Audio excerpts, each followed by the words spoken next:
ક્ષત્રિયો હંમેશા પરકાજે જ્યારે બલિદાનો આપ્યા છે ત્યારે હું પણ અહીં આ તમામ સમાજની વચ્ચે આવ્યો છું ત્યારે મારું પણ 4-5 પેઢી પછી જોવા જાવ તો હું પણ જાડેજા વંશનો જ છું.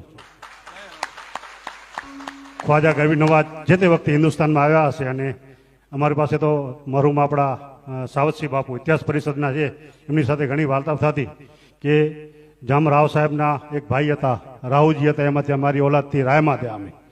એટલે 4-5 પેઢી મેં મારું નામ હાજી જુમાભાઈ, મારા ફાધરનું નામ ઇબ્રાહિમજી, ઇબ્રાહિમ તમાચી, તમાચી વજાજી, વજાજી લખાજી, લખાજી હરભમજી. આમ 4થી 5મી પેઢી જોઈએ તો અમે ક્ષત્રિય જાડેજા વંશમાંથી જ અમે કન્વર્ટ થઈ. અને ઠીક છે, અત્યારે આપણે બધા ઘણી વખત અમે પૂજા પદ્ધતિ અનેકો પણ રાજપૂત સબ એકો. અમે દાખલા તરીકે ઠીક છે, જે તે વખતે અમારા વડવાએ ઇસ્લામ ધર્મ સ્વીકાર્યો ને અમે તો મુસ્લિમ તરીકે જન્મ લીધો, પણ અમારું જે ડીએનએ છે એ ક્યારેય બદલાતું નથી હોતું. જેના જે કહે ને કે ભાઈ લક્ષણ અને અપલક્ષણ બધા હમણાં બાપુએ વાત કરી કે તમે ગમે ત્યાં જાઓ, જુગારી જુગાર ગોતી લેતા, દારૂડિયા દારૂ ગોતી લે, સત્સંગવાળા સત્સંગ ગોતી લે. એમ આજે પણ એ લાગણી અને હૂંફ જ છે જે અમને વારંવાર તમારી વચ્ચે લઈ આવે છે.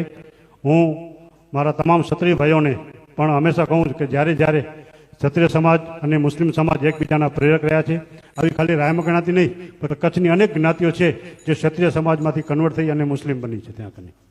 એટલે આજે ખાસ કરી અને ગૌ સેવાની જ્યારે વાત આવે છે ત્યારે હું એટલું કહીશ કે ગાય જે છે એને અગર રાષ્ટ્રીય પ્રાણી જાહેર કરવા માટે થઈ અને મુહિમ ચલાવવી પડે તો હું મારા ક્ષત્રિય ભાઈને કહીશ કે જેમ ઇતિહાસ ગવા છે કે ભીયા કકલે પોતાના દીકરાઓનું બલિદાન આપી અને આખે જાડેજા વંશ બચાવ્યો હતો, એમ આજે પણ ક્ષત્રિય સમાજમાં એ તાકાત છે કે અન્ય સમાજોની રક્ષા કરવા માટે આગળ આવશે.